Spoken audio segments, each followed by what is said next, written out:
Welcome to That RPG podcast, where every great adventure starts with a single idea. I'm DQ, your friendly neighborhood GM. I'm Courtney Staples, and I feel so festive right now. I'm Johnny Law, and I am festive, feisty right now. It's the holiday season, right? We're all running around, we're all stressing over things that don't need to be stressed over. But what if something turned up missing and it was the crux to your holiday plans? How'd you deal with that? Well, let's check that out in our adventure hook. In this adventure hook, it is given to us by our listener Buttercup, and her prompt for this one is very Christmas themed. It reads as follows. In a town that appears only in the winter, Father Christmas is getting ready for his journey. However, he discovers the Starbell Crystal is missing, which is an ancient enchantment that empowers Santa's sleigh. Without it, Christmas magic will fade before sunrise. So the mission is find the thief, recover the Starbell Crystal, and save Christmas before the last stroke of midnight. The prompt's tenets are 1. Time is limited. The Starbell Crystal's absence weakens Christmas magic. After every completed scene, magic drops, causing spells to misfire or holiday creatures to panic. Number 2, the thief is disguised. Could it be an NPC or maybe even a player? And number 3, give some festive magic items to the players, I assume. How apropos. I didn't ask for this at all. It just fell in my lap. Look at that. Yeah. Because we have so many listeners. I mean, look at our numbers. It's outrageous. And it's a kind of a Christmas miracle. It's a Christmas miracle, as opposed to death showing up, right? Like the last episode. I mean, I was going to say something that ties into what we were talking about last time with people describing the sort of magic items that they might want, or the GM kind of doling them out. Something cool and thematic could be like if at the start Santa asks the characters what they want or what their dream is for Christmas, and he gives them a magic item based on that to aid them in their journey. Absolutely love that, Courtney. That is like a session 0.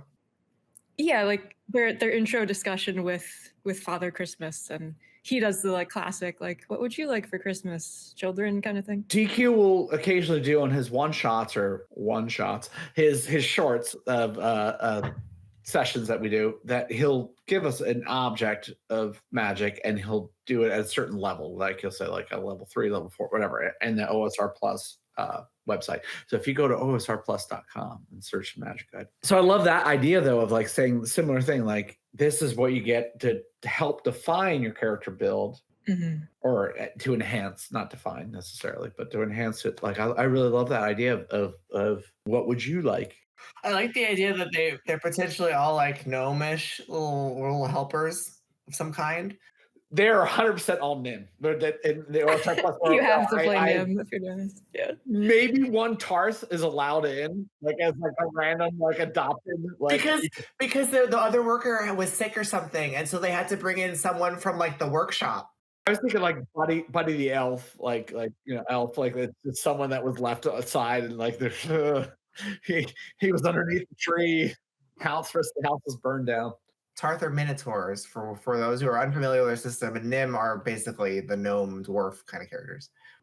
Something else that I just thought of though, as you were talking about everybody should be Nim, what if the thief is actually a changeling? Since they're always the villain in John's eyes.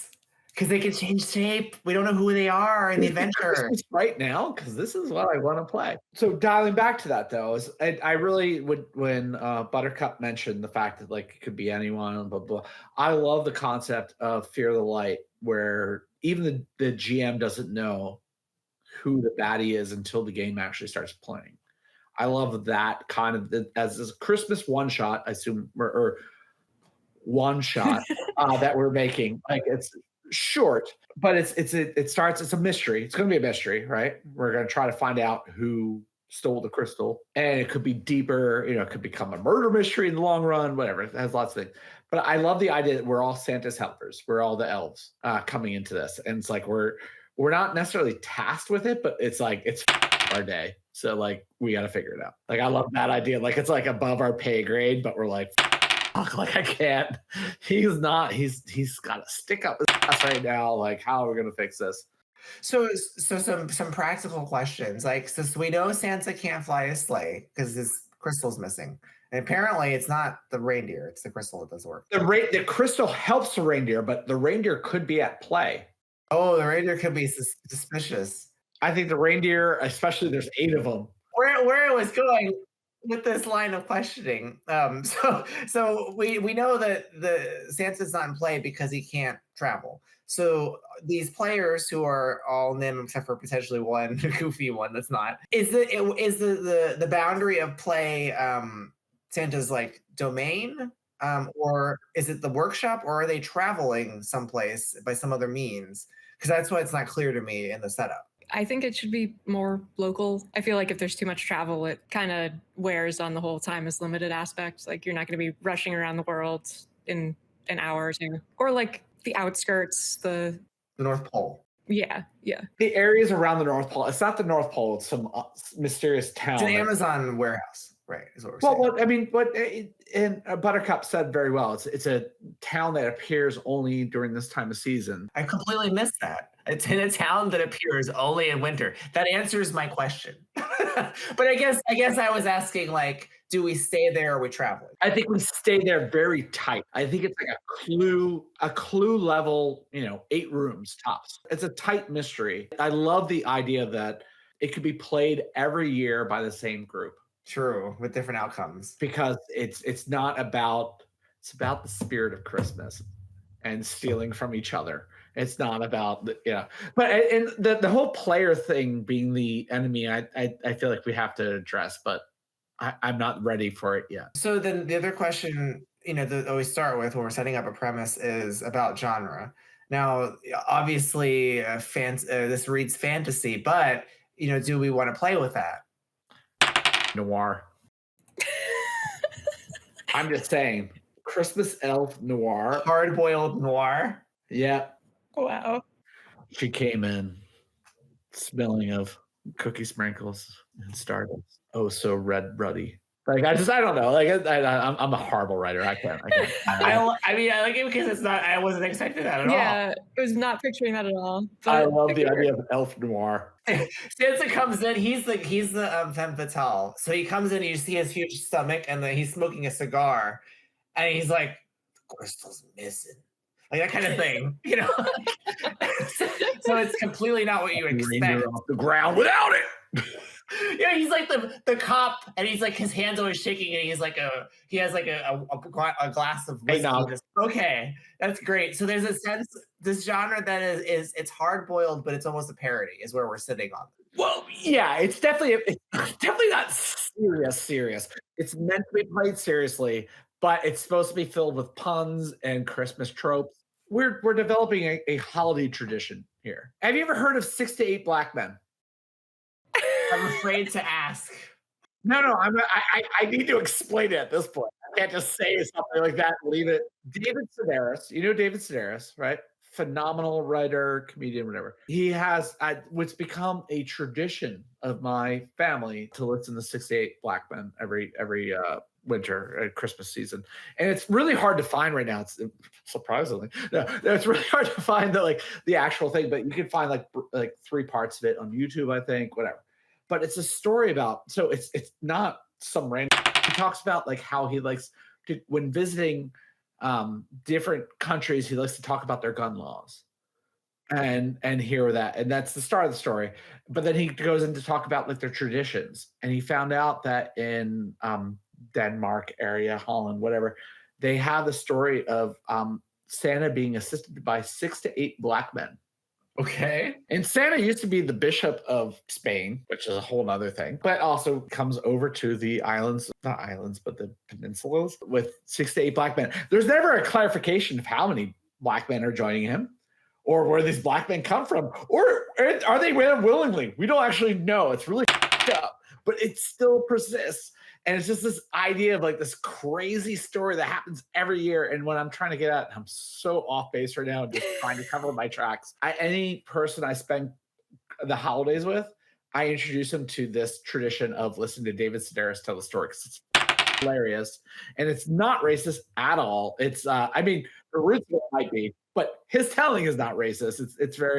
It's more like, what the is this? I mean, what you're speaking to is that it's as important to adhere to the theme of this adventure as it is to develop a mechanics for it that supports that theme. Yes, In order for it to be a recurring, replayable thing. in a much cleaner way. That's exactly what I'm saying. Yes, it's to create a thought of like, hey, this would be a fun one shot to play every Christmas for at least like 5 years.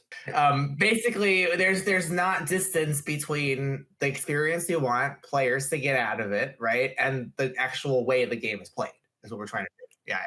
It's meant to be, and once again, like I kind of leaned in hard with the noir thing. Like I don't think that has to be the case. I could see it like if you play it like, over years, it could even have a different theme each year. Like maybe it starts as noir, but next year you're like, we need something like goofy and Yeah, you could. I mean, you could build the adventure as say you're the game designer making this adventure. You could give it 3 frames, so that to borrow from Daggerheart as an example, that are thematic. So maybe like there's different ways to tell the story of the game.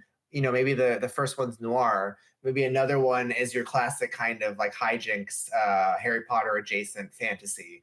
Maybe another one is more Maybe once a heist, you're actually stealing the thing. that you're stealing it. Yeah, so there's Mm. different ways to play it. That's things for the GM to think about because if you ran it, say, as a heist where you're actually the thieves, right? Totally different scenario versus say you did like a Krampus situation and maybe you're all the demon, your demon elves, that kind of thing. It could work too. Now, one thing I want to touch on is you asked about the PvP aspect of this. We have a game that's like this where one of the characters is the secret mermaid, and the secret mermaid isn't necessarily aligned with the party. They have their own agenda. So I think one way to play this, because like I don't think in the spirit of Christmas you want to have a character who is actually against the party and undermining them, because that would be a problem for the theme. But you could have a character who has a separate agenda and things are not what they seem. So maybe they stole the crystal for a reason, and it's a good reason. And there's someone else who's an adversary to deal with. It's Mrs. Claus. She stole it because she wants more time with Santa because he's been ignoring her lately. So she sent one of the elves to take it I love that. You could even have a small table of different like of different reasons. yeah. Yeah. And one of them could be they're all heartfelt, they're misinterpreted. What's it called? Misguided kind of things. Mhm. That's one way to do it. If you're doing the frame maybe where there is a good outcome, if you had the horror frame, right, it might be because there's a bad child that needs to be eaten, right? That could be one of the things in the list. You know what I mean? Or like it's actually Krampus that you're working for or something. Yes. And he's the anti-Santa. Or if you do the noir one, maybe it's some complicated money related thing, you know? Oh, or like smuggling milk and cookies to the North Pole or something like that. Or I don't know, the cigars for Santa. Santa's actually the criminal. Like you figure out, oh my God, Santa's behind this crime. It's not, he stole the crystal, so he doesn't have to leave. So he has a plausible deniability. All right, we've created a bomb of a holiday tradition. How do we rein this back in? Or we gotta pull back into the base roots before, because I do love the idea that it can go any direction. And I definitely love the idea that it's the same thing as like Fear of the Light or something, like where you go into it and you even as the GM, you're not necessarily sure who's the baddie. Like it's going to play out the way that the dice roll and the story hooks roll out. Going back to something you said 2 episodes ago, when you were talking about, I think you mentioned an idea of like elves who are all crafters, but like what if that was kind of a mandated thing, like all of the characters have to be non-violent, like tinkerers and stuff. Like what if they all have their jobs, like their specific toy jobs, or maybe there's like a project manager and there's a distribution person, there's this Southie, not Southie, but well, Southie for you guys because you're Boston. I've been watching a lot of Task, the show that takes place in my neighborhood. You guys know about this? No, you know Mayor of Easttown, right? yeah, I've seen previews for Task. It's all it's a Delco shit. So we see Task anywhere you turn on something. You see tasks because they're pushing it. It's actually pretty good. But it literally takes place like 15 to 20 minutes from where I live. It's crazy. But it's just like they're so like, oh yeah, I was at Wawa and I was buying like, sorry I'm late. The line at Wawa is too long. Like it's just it's oh, do you need to go home? Watch the Eagles? Like it's so in your eye. So it sounds like we're talking about two things here. One is restricting the player choices mechanically, right? So they can only be a certain class or certain. If we go with like archetypes that are very like, they're not like heroic warriors at all. They're just like the toy maker, and or we can tailor the archetypes that way. So, but what I'm getting at here is obviously we're tailoring the archetypes towards nonviolent concepts, right? But you have the option, and we do this in some worlds of OSR Plus, where we impose a restriction. So you have to all be high people. You have to all be wizards. You can do that here, depending on your frame, potentially. They're all NIM. My thing would be there would be different archetypes within the NIM. And one of the archetypes is like the outcast or the freak. And that person could be a different a different race. Yeah. Let me get my notepad document as you guys spew out archetype. No, but I think that would be hilarious. So it's like the buddy, the elf, like whether it's a Tarth or whatever. It's just this the one person. It's just the one person that is just wrong for like does not belong there. or just the buddy even. But I do like the idea that like you have these different. So you have like I think you'd have like the project manager. You have the logistics expert. You have the master tinkerer. You have like the stoner or like the person that's just like that, like literally just there for the paycheck. Could bring in baking too, like have an aspect of that, like the gingerbread house. Gingerbread man. Gingerbread man maker. Now, I don't want to lose what you were talking about, like the kind of stoned guy. Like, what role is that in the factory? Is that like the? I thought as far as an archetype would be, like as far as mechanically, it'd be someone that has some kind of random, like they're like the wild magic person. But we haven't even got to. There's a wild magic thing already applied to this that we have to get back to. All the other elves are so psyched about their job, like so it's the dissident. The Grinch. The Grinch. There you go. I love that. I don't think it has to be too Grinchy though. If you just call it that because everyone knows what that means, but you describe in the archetype, this is the person disaffected in their job or doesn't really care in the same way. You know? It's not like they hate Christmas. It's just like they're like, okay, fine. Yeah, no, it's annoying. It's annoying how much work they have to do. But I did bring up the fact that there is the concept of magic running out as the clock goes down. We have not touched that at all. Let's finish our archetypes, and then I think we should address that. Though, didn't we? Well, we needed one more, right? Well, you established in our last adventure that we need at least 6, and I think you're right. I do agree. We do need at least 6. The reindeer keeper. Yeah, I was just gonna say that. Maybe they could play. Could they play a reindeer? So I get that they could be their stable master, but could they also be a reindeer? Like an actual reindeer? I would say no, just for the sake of. But if you are the outcast buddy, maybe you could be a reindeer. You'd be a daemon because you have wings. Yeah. So this one has to do with managing the reindeers. What we're saying. So what do they call? What's a Christmas term for that? The sled master. Slaymaster. Slaymaster. Yeah. And I feel like that one could be like, I don't know, a lot of druidic kind of things or like animal companion-y type stuff. Well, they're outside of the shop. Right, because they're like, and there could be the survivalist sense character too, like the ranger, because they have to wrangle the north, Going back to can the player be a reindeer? I think yes, as the buddy character, as the outcast, and you could. I feel like you could do any. That's just it's open game, but everyone else should be Nin. I mean, it's worth noting for those listening and not familiar with OSR Plus, our origins aren't super fixed in the sense that I had an idea of what a daemon is because I love Disney's Gargoyles. So that's really what they are. But depending on the game you're playing or the world of OSR Plus, you can style them differently. So they could be the Dragonborn sort of characters. They could also be lizard people if you wanted. It depends on where you want to slot them. Or, for example, when we have like the Tarth, those are supposed to be your big beastly creatures, but that are noble. So there's ways to style them. Same thing with Nim. They could be gnomes, but they could be dwarves. What John is pointing at here is like if we're gonna have a reindeer race, then perhaps you choose one of the origins that's closest. Damon flies, so maybe you adopt that. It'd be Tarth or Damon most likely, but it's the outsider race. I also like just put out for the viewers that Damon in my head are hella sexy and pretty vicious. Yeah, they're badass. I mean, Demona was.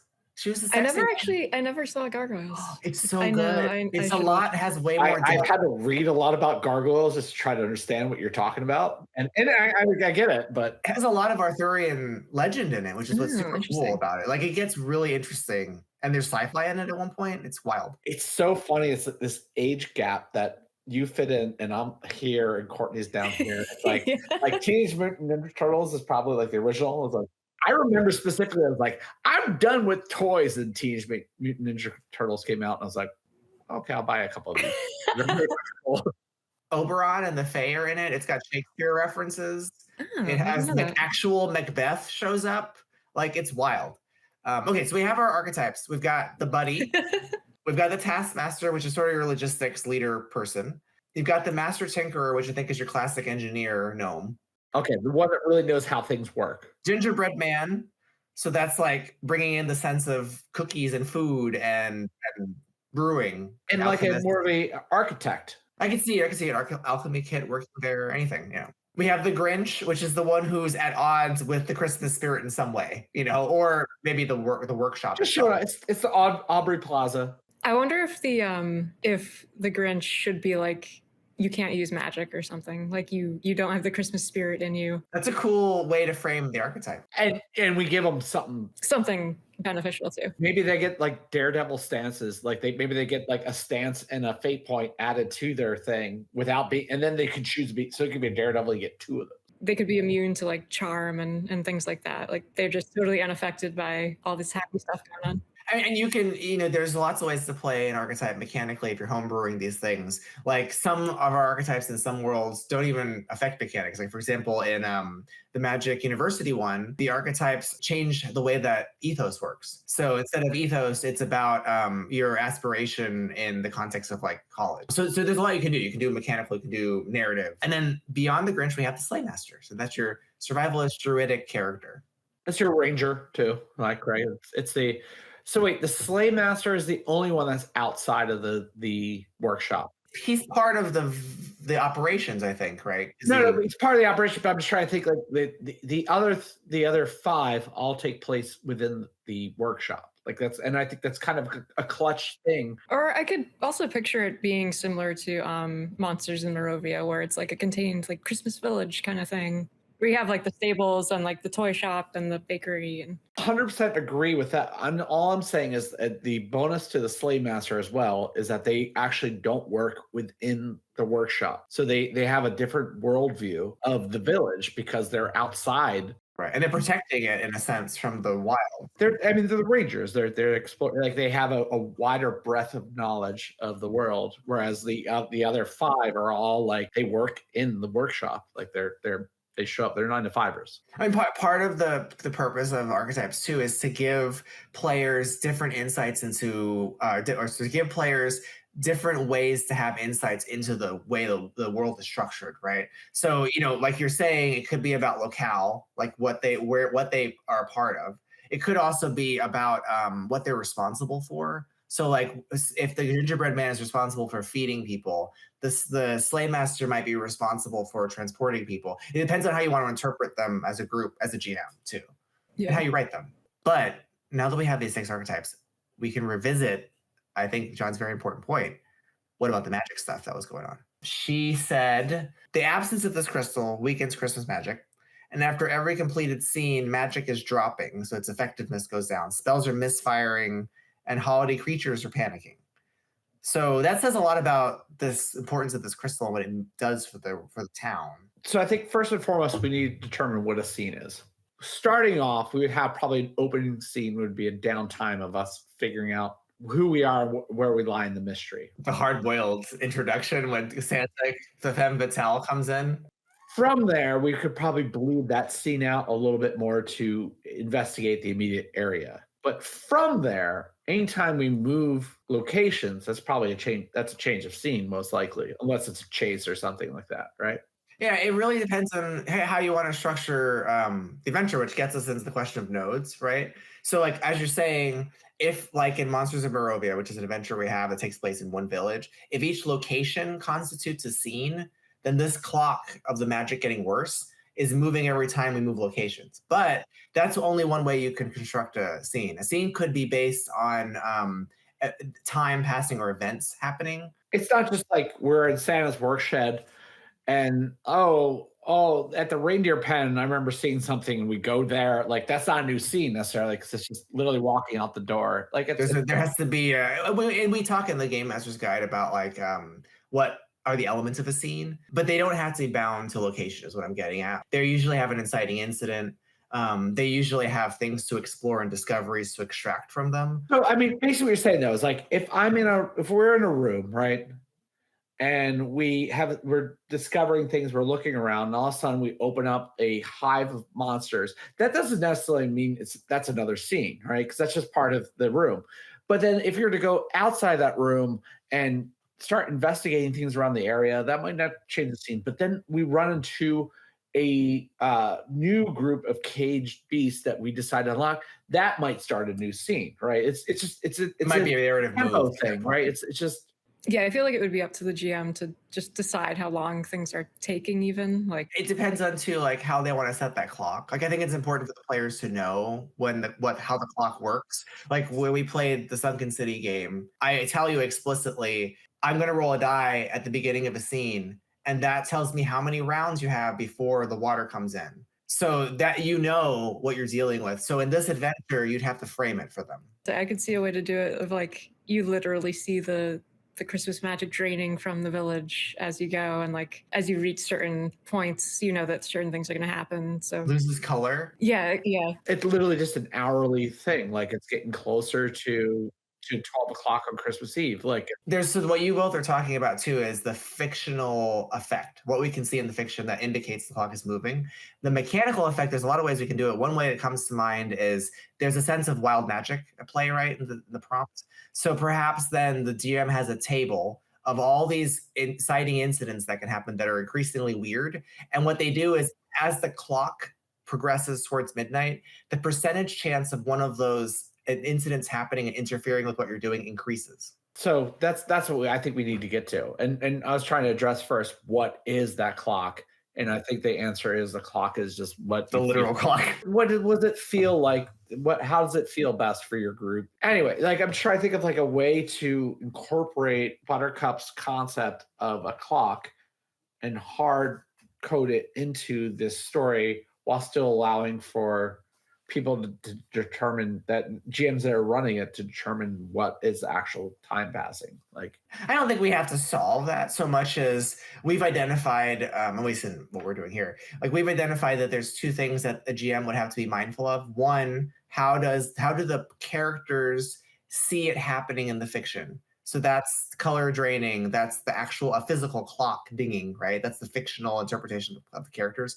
And then they also need to determine mechanically how do the players interpret it, right? So in Sunken City, the characters are literally seeing water rush in and get to their ankles, their knees, their waist, right? But they know there was a D6 rolled and that information is withheld from them. That's the mechanical information. The players, this could be the sun setting or rising, basically. whatever they want to do. How you want to frame It could be the moral one could be you have NPCs being killed off. Your gunshots, the gunshot, every time an NPC is killed, or whatever you want to do, like the gunshot is the fictional noise. They're shanked with like a sharp candy cane or something. You guys are going a totally different direction. I was picturing cute elves and high fishnet stockings, and Or they get hoodwinked. They get bagged and disappeared. And that's like every time you hear the hoodwinking. so this takes place in Chicago, or all right. So we did not touch base exactly on what the magic suck is, though. We should probably. Jenny was saying like the table that gets kind of increasingly weird as you progress through the night. It's a wild magic table. Yeah, like random effects that can happen. Mhm. And if you wanted to tailor have spells be affected by that, you could also then mechanically say, introduce, you know how the Chaos Mage has a wild magic roll? You can make all spells require that, and it gets worse percentage wise as the clock continues. There's many ways to do that. The way that one works, at least from the kit, is you have to roll a clean success or higher to not trigger an effect. What you could do then is keep pushing the TN up as the clock increases. So Yeah. 11, 13, 15, 17, you know. But that applies to everyone. To everyone casting spells, you know. And you have to also, I mean, I don't know, it depends on how you structure it. Like maybe the benefit of being the Grinch who doesn't have spells is that they're not affected by that, you know. That Yeah. Or just playing as me, who's going to play a martial player and spells. I mean, you can also apply it to everything they do in the sense that every ability, right? Because these are magical elves. So maybe their standard abilities also count as magical effects, and the Grinch is unique in that way. I think that's just cruel, but yeah. I do like the fact that Grinch is unique in that way, that they're like, they're the one that's like, I don't believe in this shit. And there's I think it's called Eric the Viking, where there's this one character who doesn't believe in Valhalla, and when they all go to Valhalla, he's just like, "What are you guys talking about? Like, there's nothing there for him because he can't see it." And they're all like, "Oh, like here's like the warrior's death and whatever." And he's like, "What are you guys talking about?" Like he can see them, but he can't see the world. Like, I love that concept. That raises another question about thematic question, right? The Grinch, and I think every archetype must have some sort of, this goes back to the giving the magic items to the characters, must have some sort of Christmas wish that they're trying to fulfill, maybe a sort of a flaw that's being solved by the adventure. So the Grinch needs to find the spirit of Christmas in the end, right? So the same must be true of all the other archetypes. Is that something that's rolled for, or is that something that the player decides? Maybe it's decided by the player, but the archetype suggests the direction. You leave it up to the players to like figure out the exact wish that they're asking for, and then it's kind of up to the GM to like interpret that into a magic item, which might work out in their favor or maybe not. Yeah, and maybe the item has to, maybe because of the magic getting weirder. The downside of the item is the magic getting weirder. It can do something bad too, naughty. It's naughty and nice dice. Naughty and nice dice. Sorry, I'm losing it. So when I love that, and I think we just steal literally from Daggerheart's Fate thing. But I was thinking that the you pick your archetype, right? And then from there you roll for what you really want. Because it's not actually you don't know what you really want. Like, so that becomes part of your session zero. And then you gotta rectify that with your archetype. How's that does it work? Is it a change of heart, or is it like a background? And so, but then I love the naughty or nice dice concept. I feel like we got to use that. Is that only GM, or is that everyone using that? Maybe it is each time an hour passes, you grab another naughty die to add to your pile. Or the GM gets more naughty die. Exactly. Yeah, the GM gets more naughty dice as time goes on. And that's what's used to like create those wild magic effects. And like this has triggered a Stefan quality response. Now I want to write this adventure like tomorrow so we can play it this month. Always happens. This always happens. God damn it. This is so good. But yeah, I think just like having like literal things on the table that are like, yep, your time's passing, so I'm getting another naughty die and gonna her even more now. I think it would be cool too if it was like a playoff, like they get a naughty die if you try to buy more time or something. Like maybe like you can bargain, you can give the GM naughty die as well in order to get something. You can get nice dice by like giving up your turn for another person or something. Like it's the spirit of Christmas. Like, yeah, or like doing something that fits with your archetype, similar to like an ethos. We could. I mean, another play on that is you could get rid of fate points for this adventure. You don't have fate points, and instead you have minor narrative advantage. And the nice dice are those, and the naughty dice is minor narrative advantage for the GM, disadvantage. So that means that he can introduce negative things, and you can introduce positive things with your nice dice. But you don't have fate points proper. I still think you start off with a fate point, but then you add on that extra thing, but add on as a maybe you have to roll for the naughty or nice dice. Like maybe it's not something that's just guaranteed. So it's a 50-50 chance to go, and it could go to the GM. It could be a naughty die. So you get extra negative fate points on us. There's tons of, I think there's so many options. I mean, I guess it's similar to like pushing our luck in rolls, and like sometimes it ends up with you getting more advantages on the overworld map kind of thing. Are we missing anything in her prompt so far? I mean, we kind of.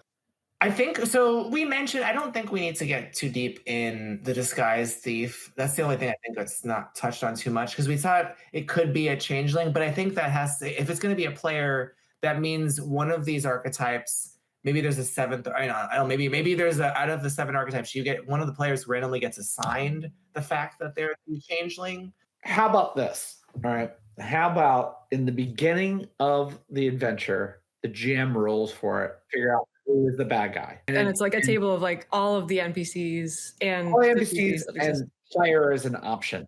And if it hits the player, they roll later on to figure out which player it is. They like it's split into 2 parts. So not till the second part will the GM know which player it is, and they will roll, and that person's just a changeling. And then they have to on the spot rationalize why or how that all works for them as a player, given what they know about their character. Like, yeah, so you spend at least an hour and a half, if not 3 sessions, playing as a normal player, and then then you are now introduced like, hey, by the way, you're the bad guy. Mm-hmm. And I think the table should know at that point. Because as part of the fun is knowing that they're actually the changeling. They should get a magic item immediately, and they should get like there should be perks, obviously. This is how it works in our water vein, where the secret mermaid. Everyone knows who the secret mermaid is. The part of the fun, obvious, part of the fun is knowing who the secret mermaid is because your characters don't know, but it's so obvious to the players. That's part of the fun. Okay, we have solved the archetypes. And we haven't really solved the adversary, but do we want to talk about nodes or do we not really care because we talked a little bit about that with having to do with the clock? So adversary is up for grabs. That's the thing. And I think that's just how we leave it. Nodes, I'm happy to go on about if you guys want to. Like it's, I mean, there's only so many spots that we can do in Santa's Village, right? But I mean, do we just want to hammer those out really quick? The reindeer stable, the workshop, bakery. I'd say bakery and commissary, like the hangout, like the meeting hall, mess hall, whatever. But bakery is separate. That's like where the sleeping quarters. Santa's office, because that's where the naughty list is. Ooh. Outside the reindeer thing, there should be like an Outlands spot, just like a very with like Yetis and stuff. Like the pole. Does it glow magically? Yeah, sure. Why not? Sure. Sure. Fine. I just think it's a great place to bury a body. That's what I'm thinking. Which is perfect for the hard-boiled adventure version. Yeah. I mean, it's easy for you, GM, to make the list. Just chat GPT it or something. I don't care. Just read about Christmas stuff. Read a Christmas book. Read the one with death in it. I'm sure that explains it. You could bring like Hanukkah in too. Just bring everything in. The Kwanzaa Center. The Kwanzaa Center. So are we cool? Do we want more to figure out more spots? I feel like it's kind of like... I feel like as far as spots go, there's only so many places that can exist in Santa's Village. And like, you can certainly do various things in them. Like, I mean, of course, not everything has to be a combat type scenario at all. Could be finding clues, could be doing puzzles, social interactions, any number of things. Taming reindeer. I mean, I feel like you could have an observatory that people can go to, and like they look at the North Star, because I don't know, is that something that Christmas happens? I don't. Maybe it's like some aurora. That's where one of the gnomes got hanged in the hard work. Jesus. That's what you find out, he hanged himself. Yeah, the gnome lynch tower, and then also the Jesus link. One of them got crucified. There was a gnome that got crucified. A nativity scene or something. Oh my god.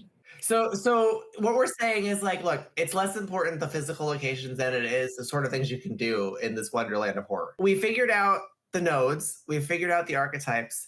I do think we need to speak a little bit about the antagonist and what our options are from a design point of view. And I had mentioned before, one approach is to not actually have straight PvP, in the sense that the thief who has been set up as the thief, there's more to learn and that someone else is actually at fault. That's one direction, but it doesn't have to be that way. You could have pure PvP, such as, and I don't know why I'm going through all of our worlds this episode, such as in Ride the Lightning, where your players are literally opposed to each other and you can choose to help each other if you want.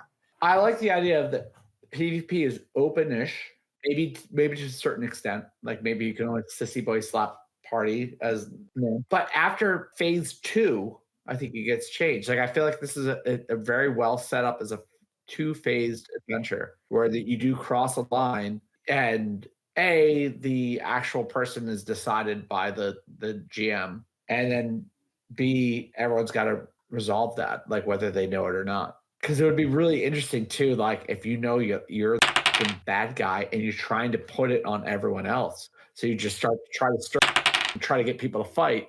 And like I feel like it shouldn't be like to the death. Like maybe there's a rule that like elves can't kill other elves and they just poof back or something like that. Like I think that would be fun. Maybe elves just can't die on the but a changeling could. Oh. Well, and then there's Buddy, but maybe they're special. I don't know. We'll maybe Santa's elves can't die in the workshop. Yeah, I think that's like a cool rule. Like they can't die on the premise. Like you'd have some other consequence of being knocked out. Maybe you get more naughty die. Maybe you penalize them some because there's other ways to treat death. Like you could, I think in Magic University, you can't die.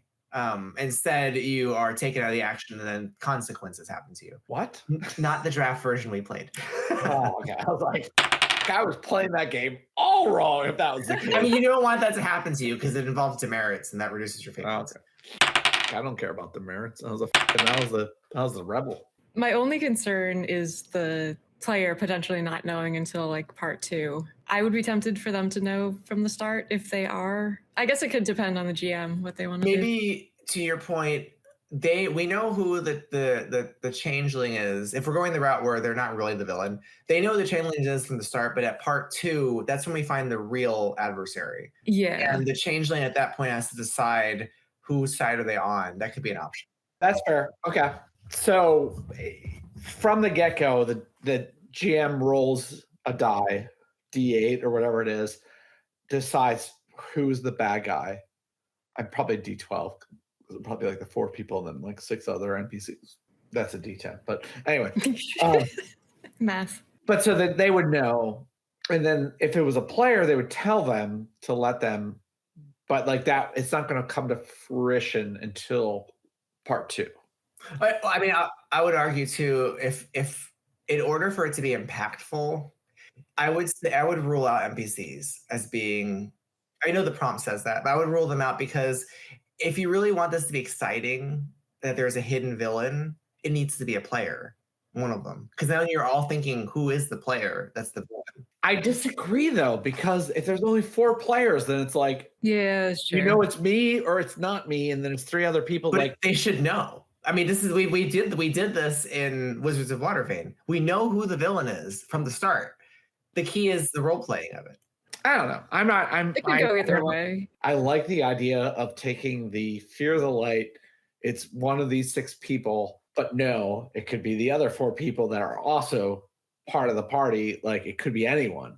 It could be me. I don't know yet. And at some point I will know, and then it's me or not me. But maybe I don't know that actually, because if I've never played the game before, why would I know when the line is drawn? Yeah, it really comes down how you want to design it. Like I think there's a lot of options. That's what's strange about this adventure being so simple and seemingly straightforward is it gives us so much design space to build it in different ways.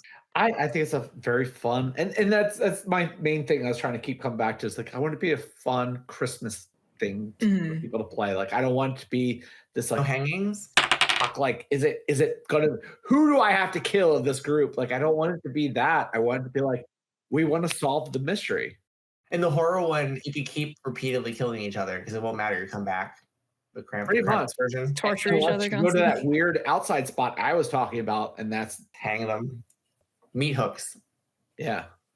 That's where the pole is where Santa stores the corpses that he feeds on, Krampus. So you go there and it's just like trees of corpses, little gnome corpses hanging from meat hooks.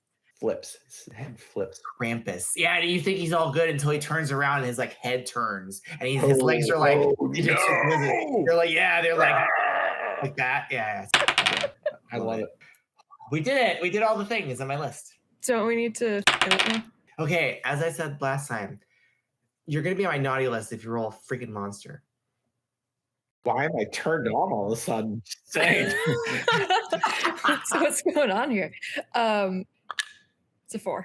For the first time, we have a story hook What do we even do with that? I conveniently made a tab for me. So a story hook in OSR Plus, story hooks are the things you get when you create your character in session 0. So they're concepts, random concepts that you have to incorporate into your character. So I have a list of all the classic story hooks that we're going to roll from, and we're going to have to add this to the adventure somehow. So this is a D61. Wait, no, okay, hold on. A D20. I'm just going to sort it randomly. What the fuck is a D61? Are you a robot? Like, Jesus Christ. I'm powered by Gemini. Do you have a D61 available, Courtney? I unfortunately do not. No. 7. A sacred place. The place where we hang the elves. Done. Correct. Good night, guys. Good. So the North Pole is a sacred place. Here's my 2 thoughts. We have all these like sections that are part of the Santa's workshop area, right? And within these, automatic response. Then there's this like Forgotten Lands open expanse, which there is no response. And it's scary to go there. Why would you go there? But beyond that is the North Pole, like the actual North Pole. So there's a creepy place you got to go through to get to the North Pole. So if you want an extra boon from the North Pole, you have to go through this area, which is literally like it can just go wrong out there. Whereas otherwise, Yeah, it's like Krampus's domain. well, it's just outside of Santa's realm. I love that. His magic can't bring you back. It's all naughty. All naughty all the time. Oh, naughty all the time. Double advantage on naughty dice. Oh, damn. So naughty. I don't even want to know more about it. I just want the GM has to figure that out. And maybe the Slaymaster is the archetype that has like some kind of benefit for. They've been outside. They've had to. Yeah, I love that, Courtney. Wow, that is great. But the sacred place, if you can get to the North Pole, that's a boon. Whether it be a question answered or a wish given, or I don't know, like what is the spirit of Christmas is revived. Everyone gets their fate points back, or everyone gets a fate point. Yeah. I don't know, like something like that, or everyone gets extra nice dice. I don't know. Gets rid of naughty dice or something like that. Wipes the GM's naughty dice away, or restores the clock by an hour or something. I don't know, whatever. You could do multiple things too. You like go back in a time zone or something. The whole town just moves because it moves. That's it moves, right? Wow, this is the best. Nobody steal this. God damn it! I needed. It's too late for me to make it for this Christmas, so I've got to make it for next Christmas. I think it's a fun idea though. I think we spun up something interesting that works perfectly in the OSR Plus world, especially. It's okay. Nobody's gonna watch this, and by the time they do, I've already made this. I've already made it. You got it. Yeah. I'll take a little bit of my own special white powder. I'll get it done next week. By white powder, I mean snow. Obviously. You know that's what they call Christmas, white Christmas. Yeah, they also probably call it White Christmas as well. It's just your. Well, I guess that wraps up our adventure hook as we saved Christmas. I don't know, Courtney. What do you got for us? Leave us out. You can follow us at OSR Plus on YouTube or join our Discord at osrplus.com. If you want to support us, visit our Patreon, patreon.com/OSR Plus for early access to our content and premium access to our digital tools. See you next time.